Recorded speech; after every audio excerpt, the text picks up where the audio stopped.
There we go. Oops, music cut out.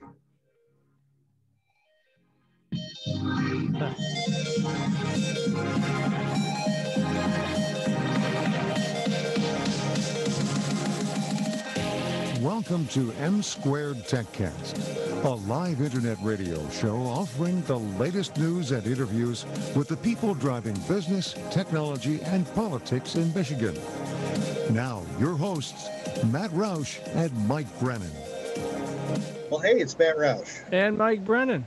And we're back with another edition of the M Squared Techcast. We've got a good lineup for you today. We've got an entrepreneur manufacturing facial monitors for the era of COVID for security.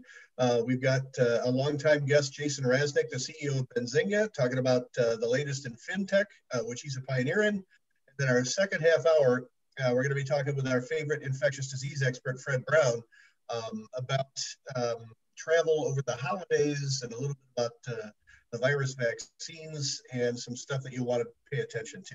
But Mike, why don't you start right now with Rudy?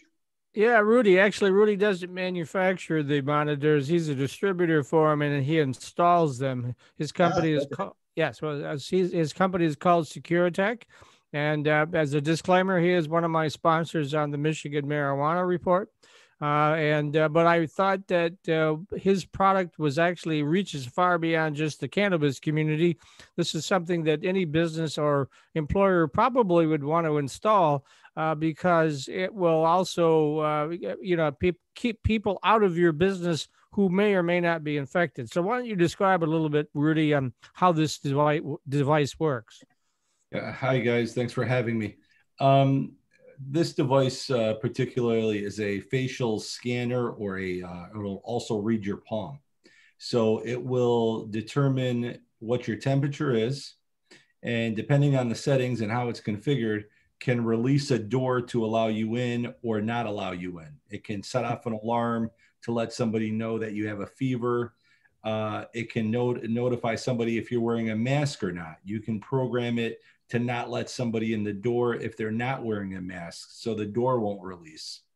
So this product's fairly popular. It's very popular now, not only in the cannabis space, but schools. I recently was in Las Vegas. Every hotel, casino has them at every single entrance. The temperature is your first line of defense to seeing if somebody's sick, whether they're COVID sick or have not just a flu.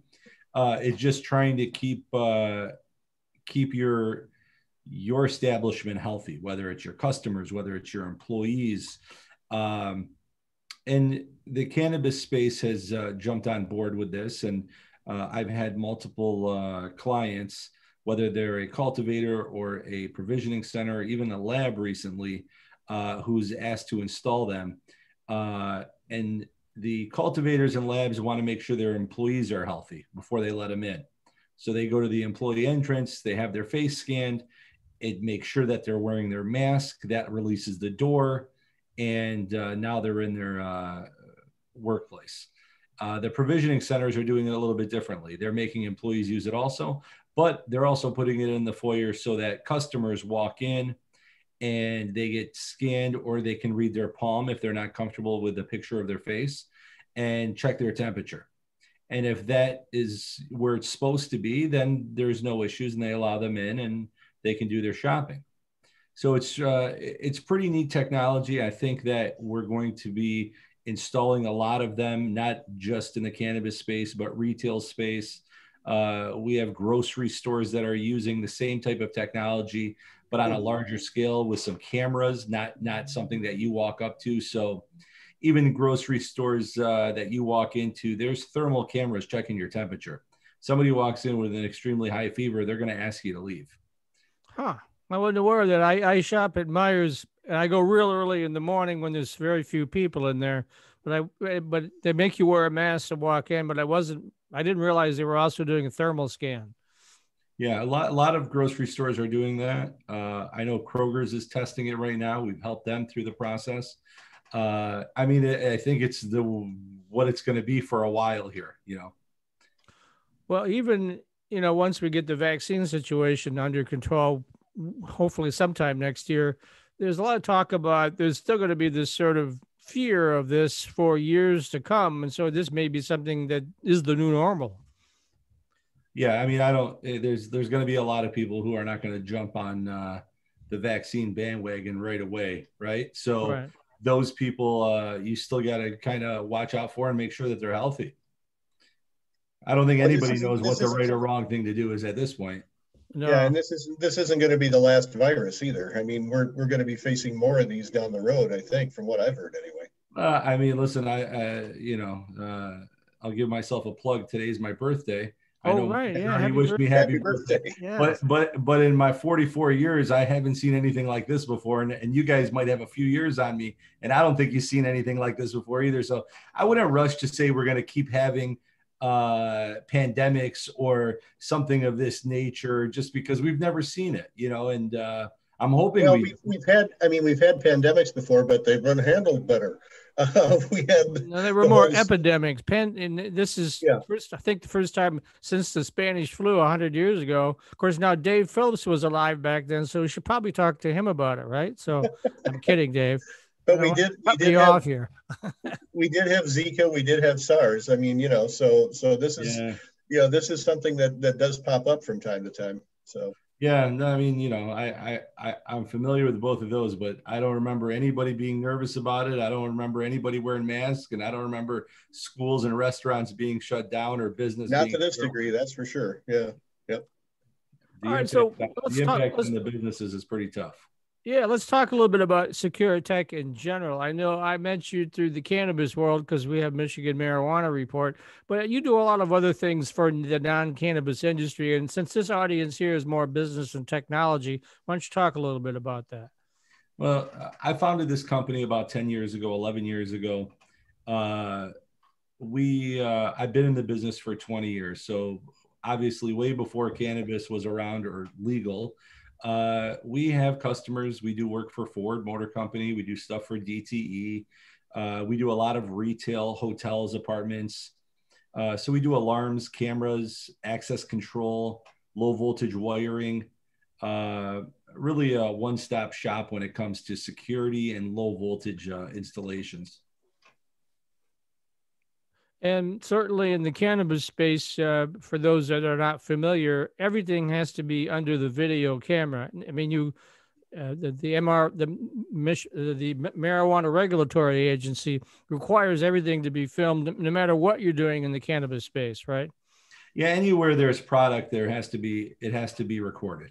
So if the marijuana is moving through that hallway or that office or that room or whatever it is, has to be recorded. All your entries and exits have to be recorded. So definitely from a security standpoint, they're very large systems. They're very complex, and they're required to open up. So you can't get away without doing it. But your security goes beyond video. Why don't you talk a little bit about all the other stuff that you guys do? I know you've got a big outfit there. We do burglar alarms and fire alarms. Everybody's familiar with them. They've, became a lot more fancy, we'll call it. Nowadays, your burglar alarms for your house have a lot of home automation stuff, so you can unlock and lock doors and turn lights on and off and do all kinds of neat stuff with your home alarm system. So we do that for homes and businesses. We do fire alarms for businesses. We do a lot of access control. So that's the card reader, the key fob that allows you into doors. We install thousands and thousands of doors every year. For all kinds of businesses, whether it's banks, whether it's cannabis, whether it's grocery stores, doctors' offices, apartments, hotels, all that good stuff. So we do a lot of access control, and then we do a lot of wiring. If you're opening up a new office and you have 50 cubicles, that all needs wiring. Not everybody's a big fan of going wireless across the board. So we do a lot of low voltage wiring. So really our schedule, our project, schedules all kinds of businesses every day, all day, big and small. Everything from a few $100s to a $500,000 project is always on our schedule every week. So you started out in the business, you said 20 years ago, and this company's 10 years old. Were you with one of the big security companies before that? And if so, sort of when did the entrepreneurship bug bite and you decided you wanted to go out on your own? Well, I always had the bug. It's in the family gene. But I learned the business. I needed a job a long time ago, and there was a security company hiring, and I remember knowing a couple sales guys there, and I knew they did okay. So they were hiring at the time. I was looking through the Sunday newspaper, like that's how we used to get jobs, right? And I saw them hiring, and I got into the business, and I loved it. I just thought it was the neatest thing ever. You feel great about what you do. You have people counting on you to keep their employees safe, their families safe. They trust you. And from that time, I learned the business in and out, and I decided to go out on my own. A lot of the guys that I work with work for me now. So I've had the same guys forever. I got a great crew of installers and managers that really do a great job. And so I know the cannabis space is pretty new for you. When you first started out 10 years ago, what was it? The banks and doctor's offices and things? That is how you got started? Yeah, banks, doctor's offices, small retail, car dealerships. In Michigan, you got a lot of the manufacturing, the automotive. So we were able to, that's what you went after back then, right? The big customer was anything automotive. So, we had a lot of automotive customers, and then you get into utilities and stuff like that. But at the end of the day, I was never one to have one type of customer. We have little tiny Subways or a small mom and pop coffee shop to, very, very large customers, and we treat them all the same way. Matt? All right. So, I guess, you talk about feeling great about keeping people safe. The business has expanded though now, right? You're involved in the cannabis industry. How did that start? How did you happen to get involved in that? One of our customers was the first licensed cannabis cultivator in the state. So High Life Farms was our customer for the owner's other businesses. He was in the car dealership business, the motorcycle business. And he came to me years ago and said, "Hey, Rudy, I'm going to get into this space. My kids want to get into it, but I'm going to need your help. I need to figure it out, what's needed." So early in the cannabis world, we sat down with the state. We looked at what other states were doing. We kind of helped write the rules and regulations based on what was working and what wasn't working. And we got High Life Farms licensed. And when that happened, since it was the first licensed facility, a bunch of other customers jumped on board. They would do tours of that site. The owner is a wonderful guy. He lets anybody walk through there and do a tour of the facility. So we were able to take other cultivators, other people in the cannabis space to walk through there, and then they saw what we did, and it was all over from there. Since then, we've sold well over 100, and I think we're probably 110, 115 different licensed cannabis businesses right now. So we definitely do more cannabis security than anybody else in the state, and I try to say that we do it better than anybody else. Okay, well, we're going to let you say that, and now we got about a minute left, so this is what we call the shameless plug. So go ahead and tell people how they can reach out to you if they want more information. All right, I'm going to say two things. Number one, we're in a crazy time now, and you guys got to be safe. People are walking into your businesses wearing masks. You don't know if they're trying to be safe or they're trying to rob you. So you got to put a lot of things in place to make sure that you and your staff are safe. That's number one. Number two, you can reach me at Rudy, R-U-D-Y, at securitech.com. That's SECURATECH.com. You can call the office anytime, 877-929-2288. You can ask them to transfer you right over to me. I always grab my phone. And you can check out our website at www.securitech.com. All right. Okay. Rudy Patros, CEO of Securitech. Thanks for being with us today. We'll be back in just a minute with another segment of the M2 Techcast. For right now, it's Matt Roush. And Mike Brennan. And you're watching mitechnews.tv. Waiting for the music. You might have to edit that, otherwise we're gonna look goofy. Okay, I think we're out. All right, thanks, Rudy. I'll make sure you get. I'll send you the MP4 file that you can use on your website. And We'll do. we'll Thanks, send you guys. the edited clip. Yes. Awesome. Okay. Have a great one. Happy holidays. All right, All thanks. right, thanks. You too. too. At Lawrence Technological University, everything. Great Hopefully labs and Jason's studios, there. supportive professors, plus a full campus life, NAIA athletics, and all the software you need to succeed. Hey, there he Be is. smart, be more. At LTU, possible is everything. Salaries of Lawrence Tech grads are among the highest of any university in America. Plan a campus visit to meet with counselors, faculty, and coaches. Why wait? Find out more at ltu.edu. Lawrence Technological University graduates earn a degree and a higher starting salary. In fact, when it comes to earning potential, the Brookings Institution ranks LTU 5th among U.S. colleges and universities. Be enriched. Be more. At LTU, possible is everything. Salaries of Lawrence Tech grads are among the highest of any university in America. Plan a campus visit to meet Jason with with us, counselors, Dave? faculty, and coaches. Hello. Ah, there he is. ltu.edu. Hey, it's Matt Roush. And Mike Brennan. And we're back with another segment of the M Squared Techcast. A frequent guest on our program is with us here today, Jason Raznick, CEO of Benzigo. And he's going to give us a glimpse of FinTech in 2021, what's the latest and greatest, and also updating his coverage of cannabis businesses, continuing the theme from our first segment. So, Mike, why don't you ask a question or two? Jason, my friend. So how you doing today? Good, how are you, Mike? I like your jacket. Oh, well, thank you. I'm trying to go with the Christmas theme, holidays and all that rah-rah stuff, Yeah. Can't go anywhere. I'm just amusing myself because I can't visit anybody these days, right? Or go to bars like we used to. But anyway, yeah. So I actually a couple of weeks ago, I had somebody send me some information on the Fintech Outlook for 2021. And I thought, why would I bother with anyone other than you to be able to provide that information? So let's start with, I always assume people don't, there's some people in the audience have never heard of our companies, our guests before. So why don't you talk a little bit about what Benzigo does, and then we'll kind of go on from there. Yeah, I mean, Benzigo was founded originally to give information about smaller companies that were public companies, 300 million market cap to 800 million.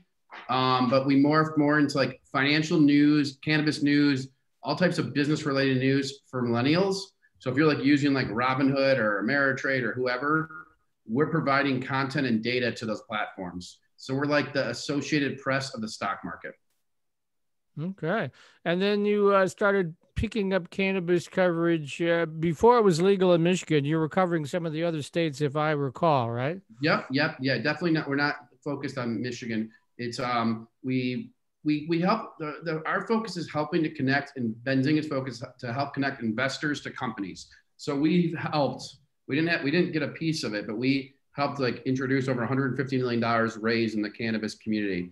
And the reason that happened was there was a hole in the market where companies weren't able to meet investors. Well, what Benzigo is good at is we have a lot of investors that read our content. And so we're like, hey, well, why don't we put these events together? And so our events were like in, Miami, Colorado, a bunch of Chicago, and yeah, the Colorado was the first place. And then, and so yeah, we cover it more from the investing and the public company perspective. I mean, the cannabis companies right now, guys, are like taking off because all this legislation to approve it. New Jersey got approved, and so there's a lot of cannabis companies that are really performing well right now and actually have earnings. So it's one of those long-term things, just like in the .com era, there's going to be winners and losers, and you want to try to bet on the winners. I mean, I was the fool that sold Amazon stock at $10 a share in 2001. I have it on my phone, a screenshot, $10 a share, and $2 commissions from the brokerage, and that $10 a share that I sold Amazon for, I think I got $2,600 back for that. That if I never sold that, and if I forgot about that account, that would be worth 3.2 million today. 2,600 to 3.2 million. I swear to God, it's on my phone. I keep it on. It's a screenshot on my phone. Yes. I just found it like a year ago. That's the funny thing about the stock market is you're never quite sure which of these are going to really take off. And way back when I first started MI Tech News, I was visiting my daughter out in Seattle. So I stopped by at that time, the only Amazon warehouse, just when they were doing books. That's all they did was books back in them days. So I stopped by, looked around, I thought, this isn't going to work out. I think I was wrong. Yeah, I mean, I had an online textbook store when I was in college at Michigan, and Borders was like interested in buying it. But I'm like, oh, I'll build the next. Yeah, I should have sold it to Borders. But yeah, Amazon, I sold it $10, $2,100 I got, which would be $3 million today, or more than that actually. Wow. Yeah, people always ask, what's the first thing you do if you ever got your hands on Doc's DeLorean? That would be number one for me. So got it. Yep, I agree. I agree. The Sports Almanac, I'm with you. I'm with you on that for sure. Absolutely. All right, so let's talk a little bit about, let's first define fintech. Again, people may not be familiar with the term. How would you define it? So I gave I may pull it up, but Oxford Dictionary has the quote from me as definition of fintech. Really? And so, yeah, so Oxford somehow took an article I wrote for US News, and they you know, have me as the quote. And my quote is, to define fintech, let's, I'm going to pull it up right now. But I mean, fintech at the end of the day, and the way it enables, it's technology to improve your financial overall health. You can look on your phone and see how much assets you have. You can make a stock trade for zero cost. You can, you know, book travel. I mean, a lot of these things before that, where the information was one-sided, where you didn't really get all access to information. Now with a click of a button, you could switch bank accounts. And at the end of the day, I think you're gonna have a relationship with an app. And then you know, inside the app, there'll be different tools. And yeah, Merriam-Webster's actually. So Merriam-Webster, the definition of fintech is, and this was my quote, the impact that fintech is making throughout our economy is still in its infancy stages. Fintech is really just about innovating and bringing solutions to the banking, lending, and capital markets. Huh. Yeah. All right. So well, being quoted in the dictionary is not $3 million, but it's pretty cool. Congratulations. The day I showed up there, it was crazy. Like I got a ton of emails that day. It was kind of crazy. Yeah. Yeah. All right. So I would still say fintech is kind of in its infancy right now. It's still developing, but let's talk a little about where it is this year at the end of 2020, and what you see happening or developing next year. Maybe we could throw in some of that cryptocurrency stuff too. That market is still pretty. I mean, a lot of people are talking about how secure it is. That maybe we should go in that direction, but that's a separate question. So let's just talk about, where are we today with fintech? I mean, fintech is, I would say, still second, third inning. I think a lot of things need to keep playing out. A lot of innovation still needs to happen in terms of why is my interest. If you have savings and like you can't get the best interest rate, you have to take. It's still not easy to go open a new account, and then your credit gets hurt when you apply for a new credit card or close it.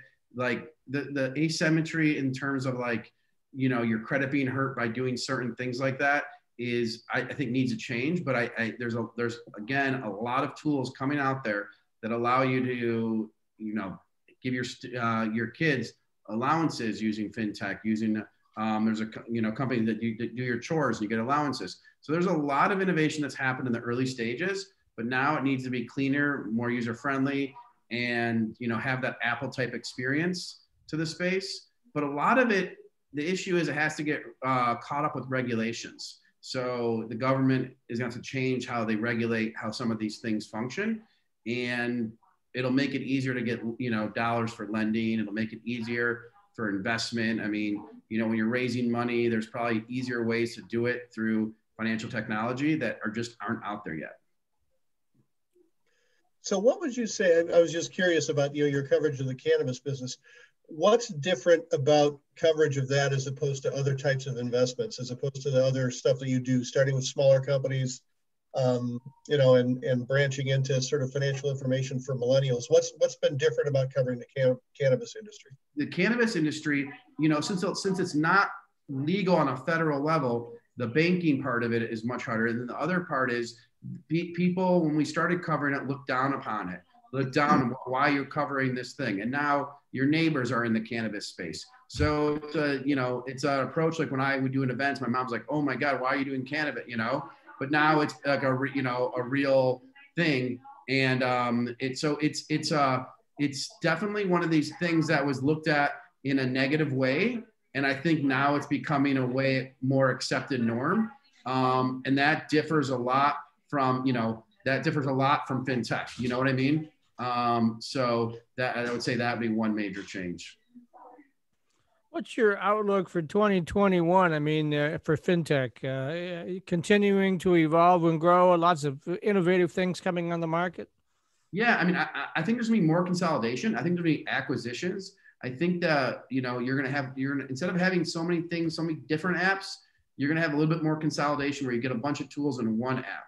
I mean, there's a lot of competitors that have come up in the brokerage space. I think you'll see them add new assets to it. I think this Bitcoin thing is actually here to stay. I became a Bitcoin believer maybe late to the game, or I don't know if it's late, but it's confusing, but this thing is rocketing right now. And it's a way to not have your currency, tied to the dollar. And I think that thing is here to stay because the companies like MicroStrategy, PayPal, and others like Square have, bought Bitcoin, and they're using that as a hedge in their business. So I think some of these more innovative new frontiers are going to happen. You just have to be careful because when you don't know, you don't know. And it's like, I always say, like, take a little bit and explore it. But I think 2021 will be the year of like consolidation, aggregation, where more services will be inside one app. And then the latter part of 2021 will be actually human touch. People are going to want to talk to humans again and not just do it through an app and get advice and like, what is a 529 plan? What should I do? Because a lot of the stuff you read on the internet, you don't know if people are biased what they're writing, if it's the truth or all that stuff. So I think the latter part will be a little bit more, consumer talking to the company versus just using the app. Speaking of consolidation, the fact that there are a lot of little companies out there doing this reminds me of one I've written about a few times called HT Mobile Apps. It's out of the Ann Arbor, Brighton area. And they do financial apps for credit unions. They specialize in that. And they have products for kids and adults where you actually earn rewards, where you actually earn, money into your savings account for taking financial literacy courses, which is, I think, especially important for kids. Now, that strikes me as the kind of company you think might get consolidated into somebody else. But are there, like, as there are in other industries, are there like venture-backed consolidators and acquirers out there yet or not? Yes, there are. There are like these Fiservs of the world. Today we had S&P Global buying IHS Market. They're trying to become the king debt. Yeah, it's the biggest M&A deal of the year, over 40 billion actually. That's a big one. But yeah, IHS Market was sold to S&P Global, and that's a data play. But yes, there are that. You said that company in Ann Arbor is called HT Apps. HT Mobile Apps, yeah. I love it. I mean, I'm all about financial literacy, so I love it. And it doesn't mean that you have to get consolidated. It's just, it's just like where if you're going to go sell to credit unions and you have this financial literacy tool, does your offering to credit unions better by being with a larger player? That's really what the question is going to be, that I think. But I also think there's room for the smaller companies that are more nimble to compete. And I mean, the financial literacy thing is still, it's still, that is in its infancy. So if you find your niche, I think you'll be all right. But if you don't, then you have to like look at playing with the big players. And it's hard because how do you get a hold of them? How do you write to, you know what I mean? It's not easy. I mean, Benzigo, for our company, we had our biggest year ever by far. And like, where like, I would say a bigger player would probably be interested in us. But like, how do they know we've had our biggest year? I mean, maybe we'll go out there and put some, media. No, you're having too much fun to sell out to the big guys, right? I don't know. Yeah. I mean, no, we're not going to start looking to solve problems, but it's just like, how does that whole thing? So that's to me, it's a fintech opportunity, a better marketplace for big companies, small companies to communicate a potential strategic acquisitions. Right now, it happens through bankers. All right, we're going to have to leave it at that. We're out of time in this segment. So this is the shameless plug. So go ahead. And how can people find out more about Benzigo? You can email me at jason@benzinga.com or follow me on Twitter at Jason Raznick, or follow Benzinga on Twitter, or just go to benzinga.com or Benzinga Pro, which is our subscription platform. I thank you guys for having me. You guys are the best. You guys are the best. And You know, these businesses can be tough, ups and downs and all around. And so it's like this year, like when people got home, they started trading more. So we had more readers, but all these things, it's like, you just got, you know, continue to try to build value and find those opportunities, I guess, you know? Absolutely. Thanks very much, Jason Rasnick, CEO of Benzigo, for being a guest today. We'll be back in just a minute with another segment of the M-Squared Techcast. Stay tuned for Fred Brown, infectious disease expert. And for right now, this is Matt Roush. And Mike Brennan. And you're listening to the mitechnews.tv M-Squared podcast. Thanks, Jason. Thanks, Jason. Hey, Fred. University. Hey, guys. How's everything? All right. Supportive professors. Good. You have a good Thanksgiving? NAIA athletics. Well, I took your advice and didn't visit my sister. Very quiet. All right. She had 4 sons there and like 6 grandkids. A couple of them flew in from places. Oh, good God. And I said, Fred Brown tells me I can't come. So I listened to Fred. Okay. Yeah. You made a wise decision. Holy cow. Ranks LTU 5th among U.S. colleges and universities. Yeah, I wanted to talk to you about some of the travel patterns we saw over Thanksgiving and see what you think is going to happen. If it's even half of what it is in a normal year, what does that mean? Planet Campus Visit. I'm on about 3 hours of sleep. I've been working around the clock trying to get everything started with OWS and the vaccine. So I might be a little bit punchy today. I don't know. All right. Well, we'll try to keep you on your toes. We just come out of commercial. Right, so why don't you introduce Fred? Okay, it's Matt Roush and Mike Brennan. He's over there. Mike Brennan, yeah. And we're doing the M-Squared Techcast today with Fred Brown, our infectious disease expert, who is busier than the proverbial one-arm paper hanger right now, talking to a whole bunch of states and the incoming Biden administration about COVID and our responses to it. So, Fred, first of all, welcome to the program, and we're glad to have a half hour of your time. Thanks. Oh, it's great to be back. I appreciate the chance to talk to everyone, and hopefully I give you some helpful information. We're going to send you over a case of 5-hour energy so that you can get through all this stuff that you've been doing here. And that is a local product. One of our Indian American friends actually developed that here in Detroit. So we're buying local. That's right. That's right. That's a good thing. I encourage everyone to do that right now because a lot of local industries are having and businesses are having trouble. So if you can find a local restaurant you want to support, local bookstore, local retail shop, that's a great chance to do it right now, especially if they have curbside support.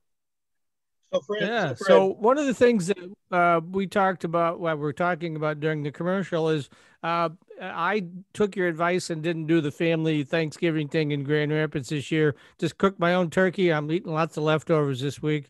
But I was in the minority, it seems. I read that 1 million people flew over Thanksgiving and 6 million people traveled over Thanksgiving. It was more than that. I heard 70 million people were traveling. When you take 70 million, 70 million out of 320, maybe I got bad. Go ahead. And that's like half what it normally is. But what does that mean? What are we going to see in the next week or two?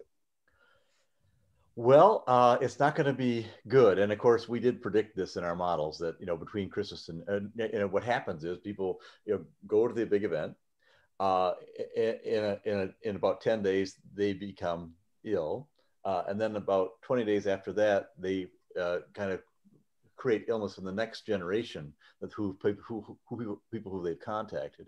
And usually about 5 weeks beyond that, then you start to get the super spread. And sadly, that's right at about Christmas. And so we're predicting over 3. No, it's just as I think Tony Fauci called it a surge in a surge, and he that pretty much describes what we've got right now, unfortunately. Yeah, and it's just hard to stay away. We're close to we've got the vaccine. We're going to launch the vaccine on the 12th. I'm pretty sure. I'm pretty sure the FDA advisory committee is going to give the go ahead, and I think on the 12th we'll start seeing movement, and we'll see 40 million doses being shipped and 20 million people being vaccinated in the next 3 to 4 weeks. And I assume the first ones to get it would be first responders, healthcare people like that, right? Well, we're having a little of an argument over that, actually.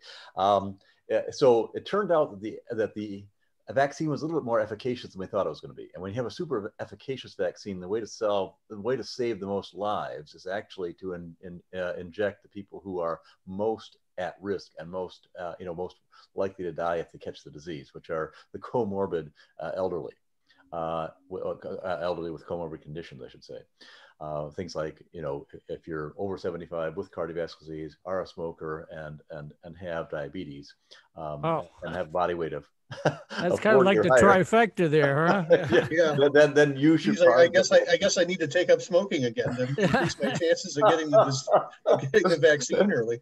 Well, sadly, just 3 of those factors is enough for you to get on the hot list. So if it's super efficacious, that's what you want to do first. We were expecting kind of 50 to 70% efficaciousness because these vaccines technologies hadn't been tested yet completely, or haven't been rolled out yet completely to populations this large for coronavirus, which is the first time we've had a vaccine for this disease. So we thought 50 to 70%. If it's 50 to 70%, the people you want to vaccinate first are actually the healthcare workers and the and your high transmitting essential workers.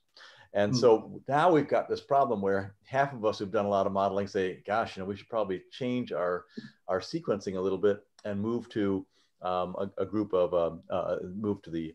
I can even show you if you want. I can even show you the analysis that was done. Sure. If you're interested. Absolutely. I can look that up quickly, and I'll show you exactly what we were thinking about. It's going to take me just a second to find it. If that's all right for you, I will do that, and I'll show you exactly what the documents we were looking at to make this decision looked like. Let me get that for you. If I can hopefully open this up and get it for you. 1 second. So tell me any other questions while I'm looking for this? We can get into it. Christmas. Well, all the holidays. You got Christmas, you got Hanukkah, you got all sorts of end of the month. They're all coincide. Same advice, right? Just stay with your immediate nuclear family, I guess, right? Or something like that. Sadly, COVID does not play favorites with regard to religion and doesn't take any holidays. So as a friend of mine told me, does not observe holidays. And so, you need to, think that through pretty carefully. And the trick would be either you're one of the lucky ones who can get a vaccine, within, in the first 10, 15 days of rollout. But even then, you're only going to have 1 vaccine when you need a sequence of 2. Or you can try to actually self-quarantine. First you test yourself about 18 days ahead of time. Then you self-isolate for about 10 to 14 days if possible. You take your trip, you take a test immediately after that trip, and then you take another test 8 days after that trip.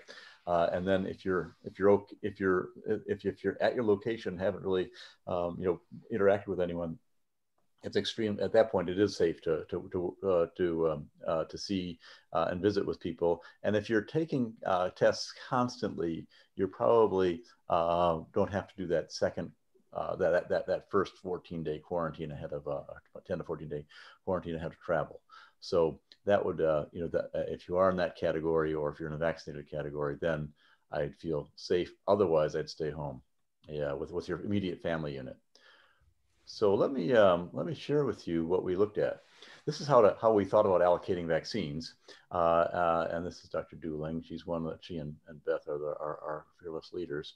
And you can see we're basically trying to balance 3 big areas. One is the science. The second is implementation. The third is ethics. And we said, given the science, the ethics, and the implementation, which are the first people who we should, vaccinate? And so we looked at, the science, and we went through all the papers, and we looked at the implementation, the feasibility of doing this piece. And basically, and then finally we looked at the ethics. And you can see that in the phase 1 vaccination, this was the result of the August ACIP meeting. It was reconfirmed by the National Academy of Medicine meeting. You can see that the high-risk medical conditions, the healthcare personnel, the essential workers, adults over 65, you can start to see the size of these populations throughout the United States that we're trying to affect. So you want to try to get an intersection of some of those things, especially the adults over 65 and the high-risk medical conditions. You see that's a pretty big group of people, and the people who are taking care of them and supporting them as essential workers. Once all those things start to overlap, that's where you want to be. with your first round. And so we defined all these groups, and we said how big they were, and then we looked at the science, and we said, here is who's going to be most impacted. And so here was the results of some of the science with incidence, with mortality rates of all the different groups, who was most affected. Here's long-term care facility populations. Then we started to look at hospitalization rates with all these different groups, because we were worried about whether we were going to start to fill in, overflow all of our hospitals. We thought that could be possible around Christmas time. We're going to get to that magic number of kind of getting, we could get up to we certainly will hit 3,000 a day, I believe, of new cases, and we make it as high as 5,000 peaks, which should be just a real challenge for some of our hospitals to keep up if it's how they concentrated. And you can start to see the death rate among the different people, congregate settings. We took a look at the skilled nurses. We also looked at prisons and other congregate settings. And so then we modeled everything. We said, look, if we model this, here are the different things that are going to happen, and the incident rates. So if your incident rates are increasing, you're going to have a bigger impact and delta with the over age 65, like I said. So as you start to get higher and higher incidence, if you're able to reduce that transmission with the vaccine, all of a sudden you're going to get a much better impact on the elderly. But now originally, if you do this randomly, the number is 8 times. Here it's only 3 times. So some of our models weren't exactly the same, but we're in the same ballpark. Then we looked at averted deaths, and again, you can start to see starting to get significant death aversion by about 4x here with incident rising, incident falling, depending on what the vaccine impact is, right? Then finally, you look at population-wide averted deaths if you have an actual disease-blocking vaccine, and this is actually what we believe we have. We think we have a transmission blocking vaccine. And you can say here, again, the change is well over 3-fold. Oh, I'm sorry, is over 3-fold. Not well over, but it's over 3-fold. And so I thought based on this, we should be focusing on the over age 65 and healthcare workers. But you can see overall, the group said, no, it's pretty much the same. It was statistically significant in my estimation, but not for the whole group voted. We all voted, confidentially before the meeting. And then here's the intent to receive the vaccines. So if you can get the people the vaccines who most need to, are they willing to take it? And you can start to see that, again, we don't see that much differentiation. People who are generally older are more likely and more willing to take it. But it's pretty close. Same thing for the kinds of people who are likely to get this, who wanted to get the early allocation. We sure don't want to have to start to flip things around if we're trying to give things to young adults who are going to take this thing at 16%. All of a sudden, you're going to have to, every time, if in this case, 1 and 6 are saying, I'm sorry, 5 and 6 are saying, no, I don't really want to take it now. Thank you very much. Then you have to constantly rejigger your allocation. Meanwhile, if you're at 25, only 1 and 4 saying no, that's a little bit easier to manage. So we looked at those kinds of issues, the feasibility issues, and then you can see. So here's the value and the feasibility of hitting everybody, and you can see that we thought that essential workers and adults with high-risk medical conditions were going to be harder to hit than adults age over 65, just because it's easy. They're easier to find. You're over 65, you're not. Essential workers are harder to define. There's a lot of politics involved in which of the essential workers do you start to vaccinate. Do you do the police first, fire first, and so on. And then with high-risk medical conditions, we don't have the systems actually to tell us all the time who is in the highest risk. So that's the least feasible of those. And so when you put it all together, science and implementation, you're talking about a pretty even score, right? And so what breaks the tie in our discussion, now we're going to have another meeting about this next Tuesday, but what breaks the tie is what they call the ethics. And here you can see that here are some of the issues about the ethics. And we found, there was a lot of feedback from people, from unions and people who are essential workers who said, gosh, it's not really very fair. We've got to go out and expose ourselves to all sorts of high-risk conditions when the elderly should be able to stay inside, quarantine, behave appropriately, and stay well. And so as a result of that, you can see that ultimately what we came down to was that This group, if you add up the pluses, the essential workers were suddenly pushed ahead of this group. So you go A, B, C, and so here's what they ultimately recommended. Originally, we just had two, which was the phase 1A, which is healthcare professionals and long-term care facility residents. And we had B, which are adults with high-risk medical conditions, adults over 65. They've inserted between those two a phase 1B for education sector, food, agriculture, utility, police, firefighters, corrections officer, and transportation. So we've inserted quite a complicated group to actually get to.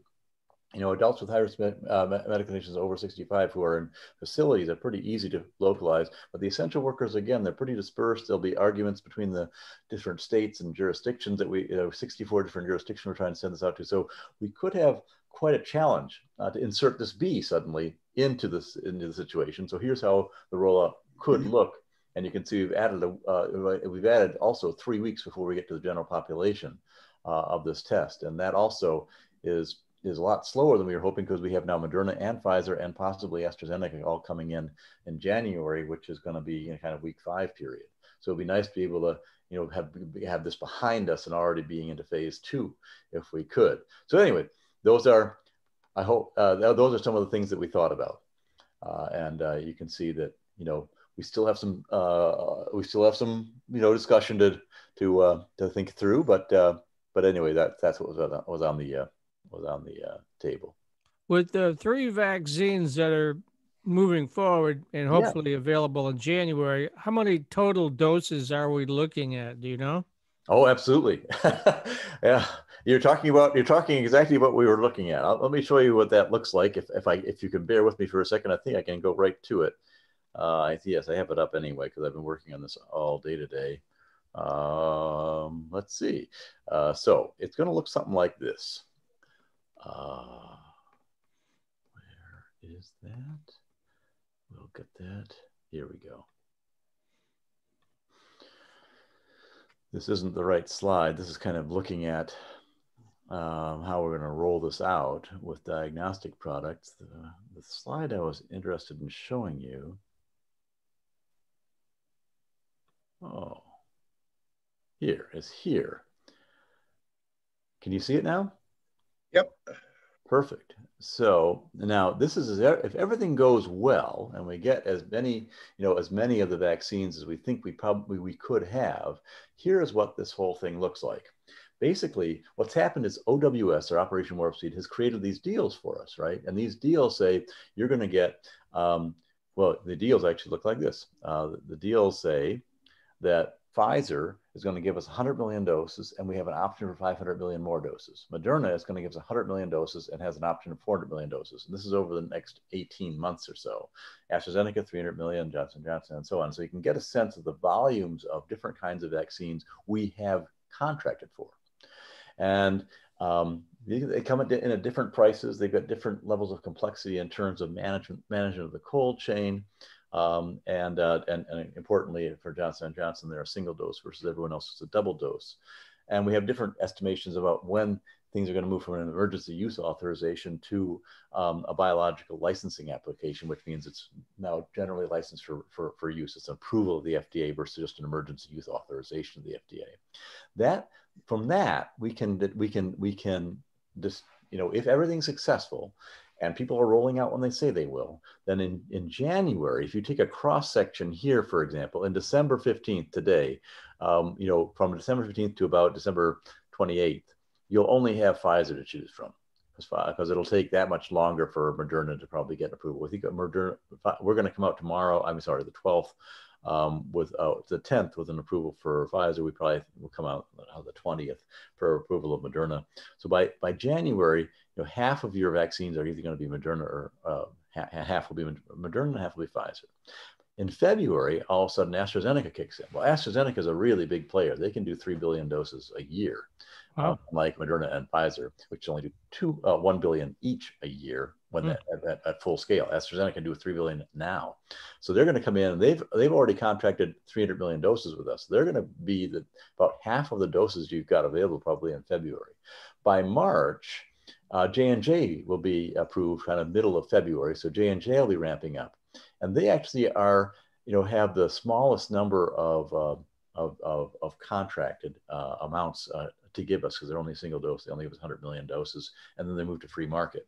And that's what's sort of interesting, because right now we're up here, right? CDC distributes OWS deals, and the jurisdiction, or your state in our case, or a tribal, or if you're part of a tribe in Michigan, they'll do that. They'll allocate based on their own ways of thinking about policy. So first the CDC says, here's how much you get, state of Michigan. And then the state of Michigan Health and Human Services head will take on that amount.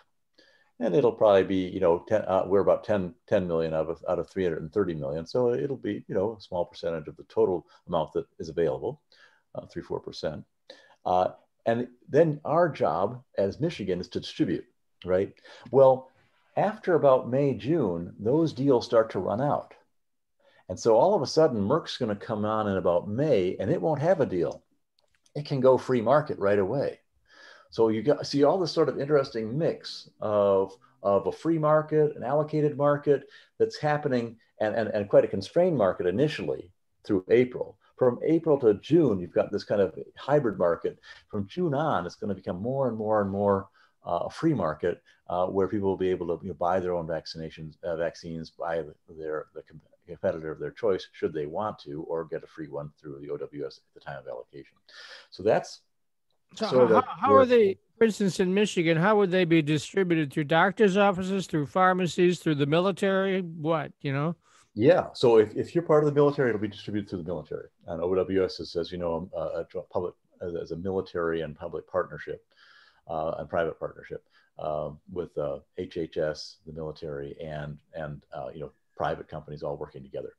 If you're part of the state of Michigan, you will be told, what you'll do is you'll enter in your details into an eligibility finder that the CDC website is going to be putting up.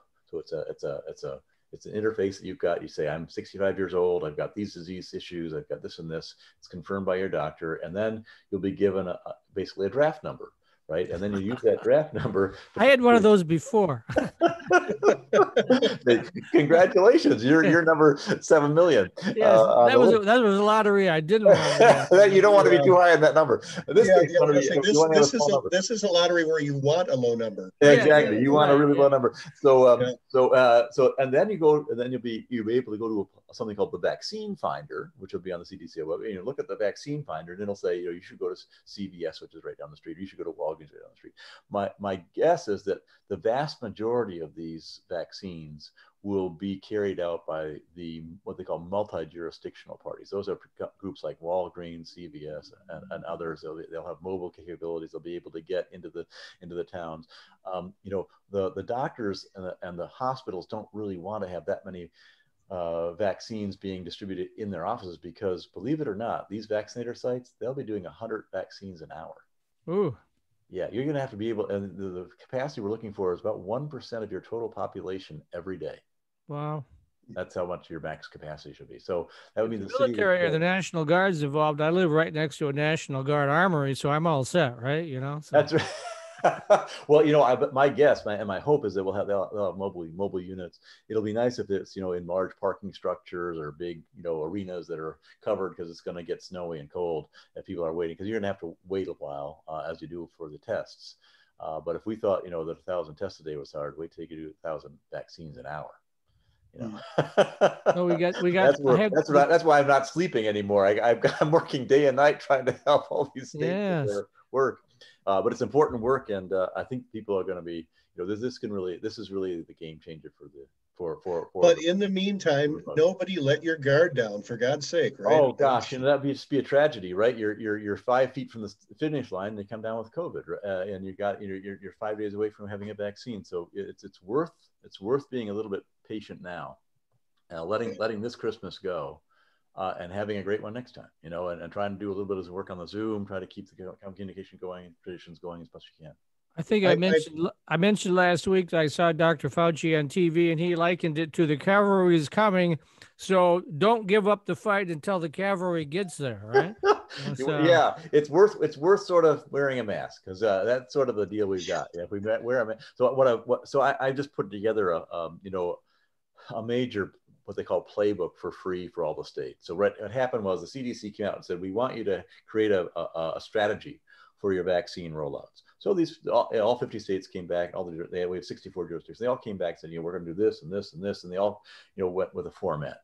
And what we did is we reviewed all those states' strategies and reports, and we took the best from all of them, and we said, here's what you really should do on day 1, day 2, and one of the things we tell all the states is, whatever you do, don't try to launch this vaccine in the middle of a pandemic. Try to get your numbers down as much as you can. I think that's what Governor Whitmer, to her credit, is doing, right? She's trying to keep, we're going up a heck of a curve as it is, but the worst thing we could do is to let that keep right on going after Christmas, right? That we want to bend the curve back down, so in March, when we have max vaccination, at full blast going, we don't create super spreader events of all kinds of people who are out there trying to do their best to get safe. So we're telling them, test a lot, still wear your mask a lot, still distance if you can, and do all the hygiene that we're recommending, because it'll be worth it. I think we're close. We're really close. I mean, saying that it's going to take us a year to roll it all out, but at least we're close to something that is really a backstop for the vast majority of us. So again, getting back to the holidays, all the various holidays that are coming up very quickly here at the end of the month, don't do family parties and something like that. No, I know the airlines are super enticing. Go ahead and get a flight and then change it. There's no change fee right now, and so take advantage of that and the low prices. But if you're going to change to something, wait till after your vaccination number is up. We went through that last week. Basically, most of us will probably be vaccinated in a September, November timeframe. And don't forget, you have to go through 2 courses generally. Next Thanksgiving, buy your ticket, because you can have a good deal and take advantage of it now. But this Christmas, I wouldn't do it. It's just too dangerous, and there's going to be too much COVID around. Even if I couldn't believe yesterday I saw a cruise line ad for the first time, and they were like, "Break free! We've all waited so long." I'm like, "Oh my god, that's really what I want to do, is get out a floating petri dish right now."